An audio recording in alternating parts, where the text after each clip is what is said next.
I believe Brother Fletcher is going to go first. All right. Yes, sir.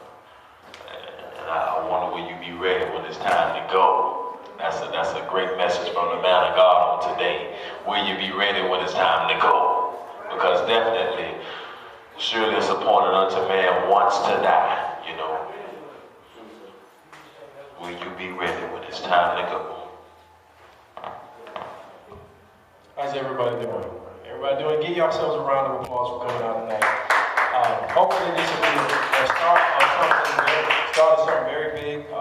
We're trying to drum up some support for the church. This is a makeshift outreach type program where we're going to try to do this every Saturday afternoon and get a chance to comedy, Christian comedy, gospel rappers, gospel singers, things like that. So if y'all get a chance to, y'all come out and support the church, please. We got a brand new pastor here, Pastor Henley, just sworn in, installed at this church by Bishop Graham, Graham Chapel. So if y'all get a chance to come out and see the shows or come attend the service and check us out. I'm going to start my little segment of the show here. I'm a Christian comedian. I do Christian comedy. Any of y'all been following the election?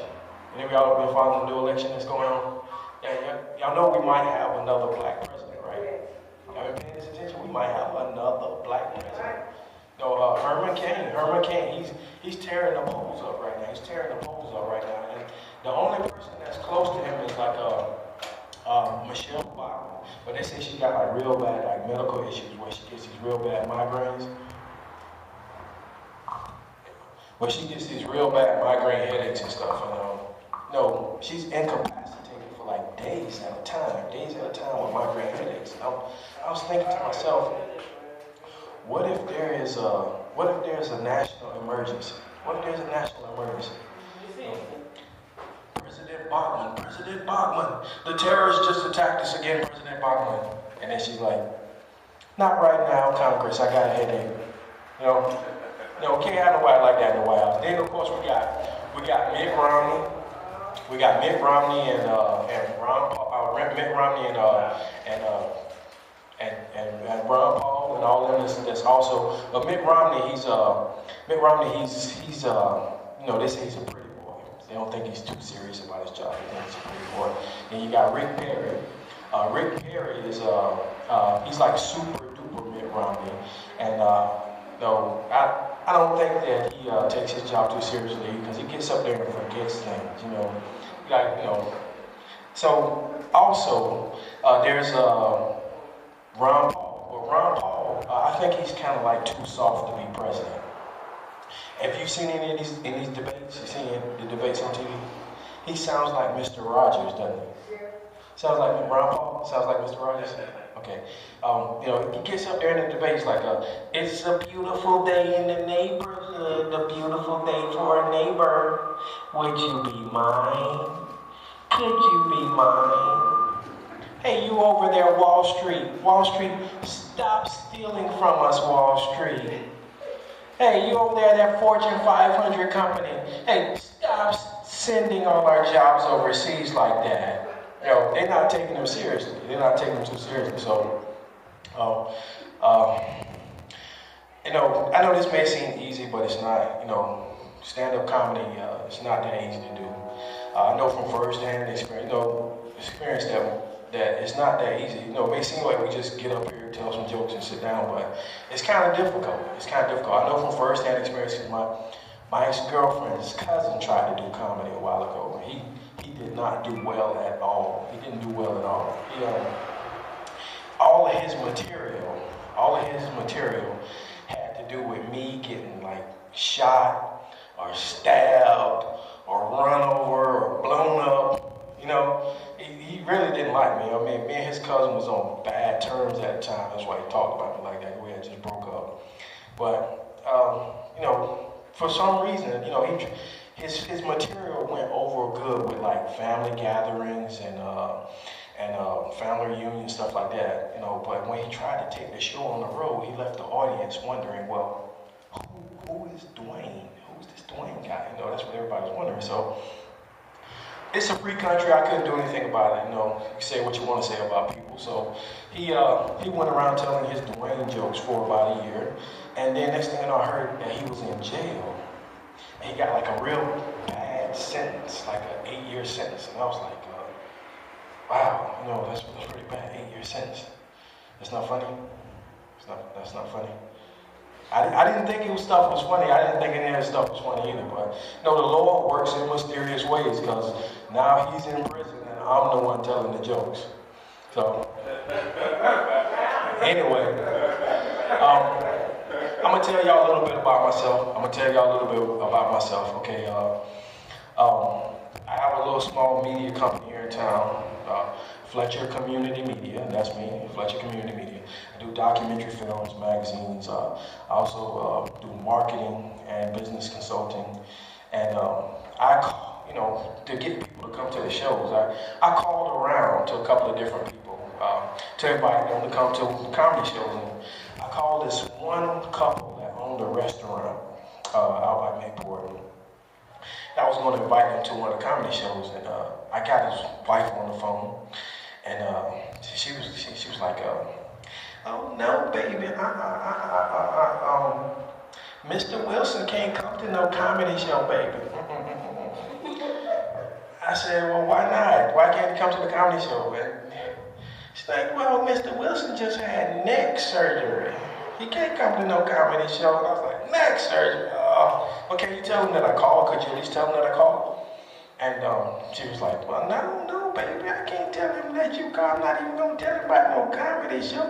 What if you make him laugh, boy? What if you make him laugh with his neck like that, boy? It won't be funny if his whole esophagus fall out on the floor in front of him." So I didn't let that discourage me though. So I called some other people that I was doing like other stuff for, business associates. Called a couple of business associates. Called a couple of other acquaintances that I met while I was out filming documentary movies for the last couple of years. I just want to warn you guys. I want to warn you ahead of time. When you're talking about Christian comedy, be careful who you talk to, because I don't think that people at holiness churches like Christian comedy too much. I called this one lady, and she really went off on me. I called her to invite her to one of the comedy shows a couple of weeks ago, and she really went off on me. She was like, Christian comedy? What's funny about the word, boy? Ain't nothing funny about the word. Y'all blaspheming. You know what? Let me tell you something.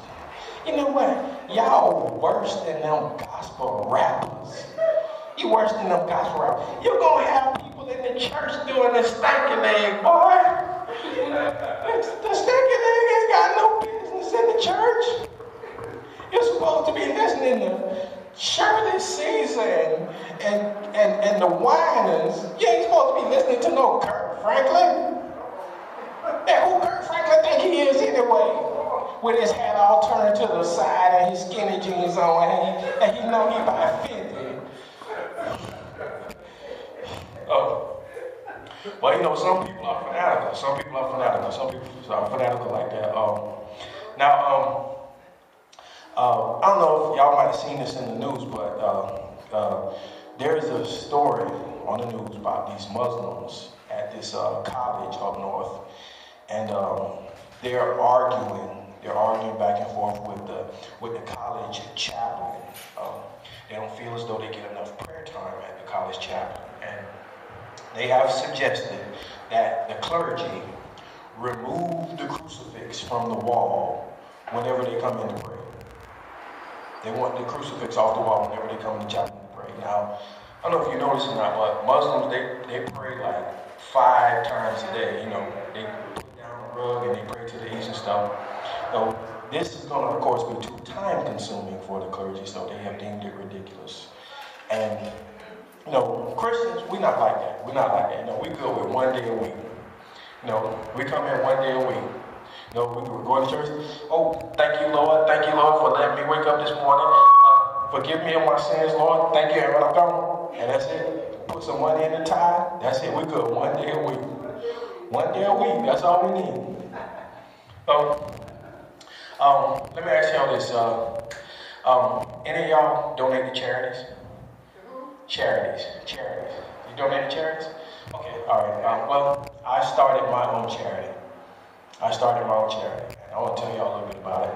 I was sitting at home one day. And I was reading a novel. I think it was Catcher in the Rye. And I began to contemplate all the troubles in the world, all the stuff that's going on out here. We got terrorism to worry about. We got the economy is in shambles. The economy is terrible. And I just felt like it was time to do my part to change things. And that's when a voice in my head said, "Hey, Duane, you got shot in the butt that time. Why don't you start your own charity?" So I started my own charity, and it's called the Bullet in the Butt Fund Foundation. The Bullet in the Butt Fund Foundation. Now, here at the Bullet in the Butt Fund Foundation, we try to help the victims of catching a bullet in the butt. Also, we try to help the families who have loved ones who has ever caught a bullet in the butt.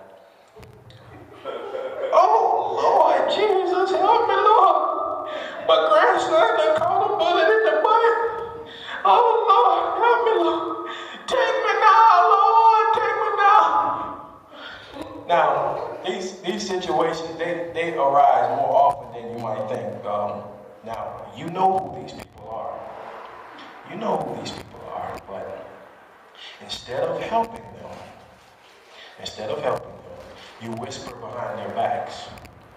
You whisper behind their backs and you say, "That's that boy that caught a bullet in the butt that time on Justina." Now, we here at the Bullet in the Butt Fund Foundation, we ask that you please stop doing that and give a donation that helps, not hurts. Now, how about this? We got any sports fans out here? Sports fans?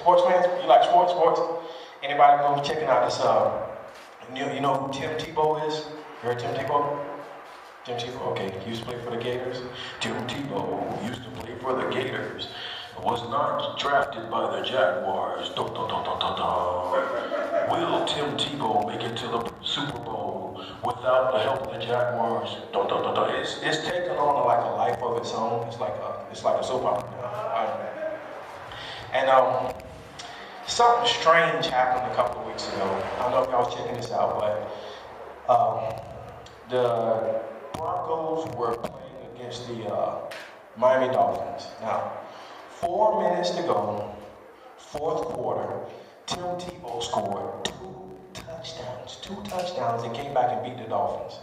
Okay, that's like phenomenal. Now, he was so happy that he ran out onto the field and he kissed another player on the mouth, kissed the other guy in the mouth. Now, I'm pretty sure it's like a camera trick where they just slowed it down and paused it there and exaggerated it, but no, they started speculating if it was, funny or something like that. And I was rooting for him the whole time.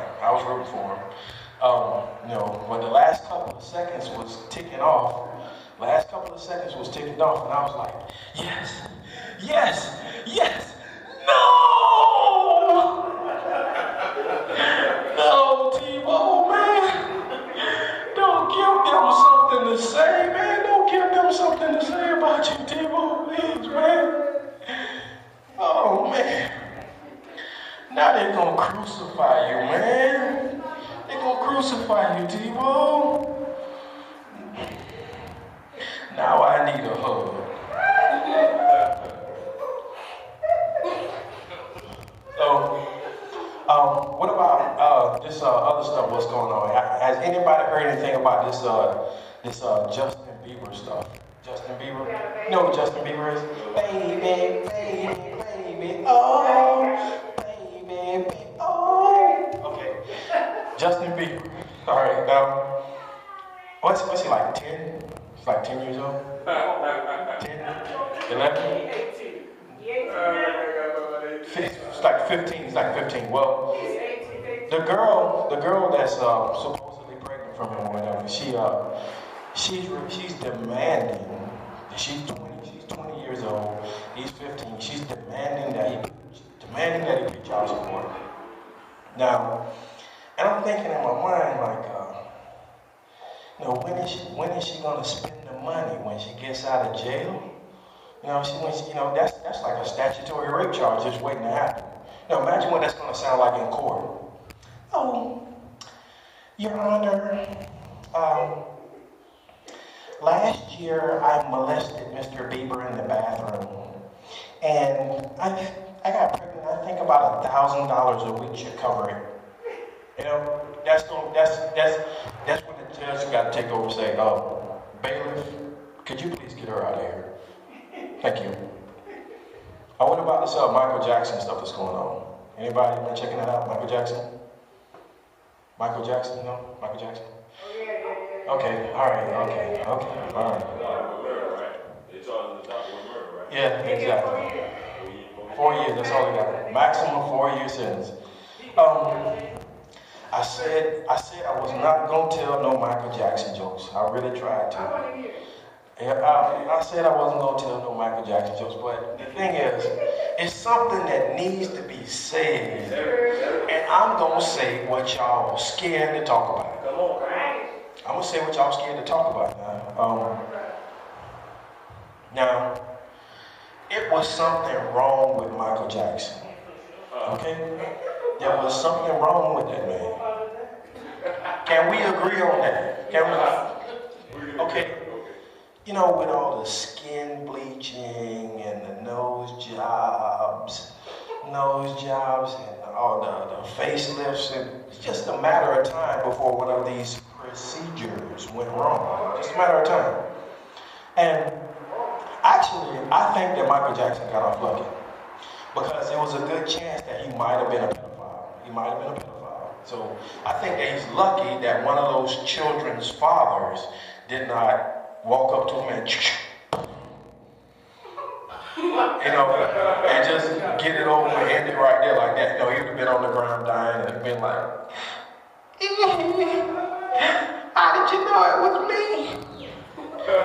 You was wearing one glove, stupid. You left some fingerprints. But it's got to be real weird for everybody in the courthouse because it's it's 1,000 people outside and they're all dressed up like Michael Jackson, demanding justice. Justice for Michael! They're all dressed up just like him. Hair, outfits, everything, one glove, no, everything. It's got to be feeling for the people that are angry Michael Jackson impersonators. An angry mob of Michael Jackson impersonators. But, they're all outside, they're all crying.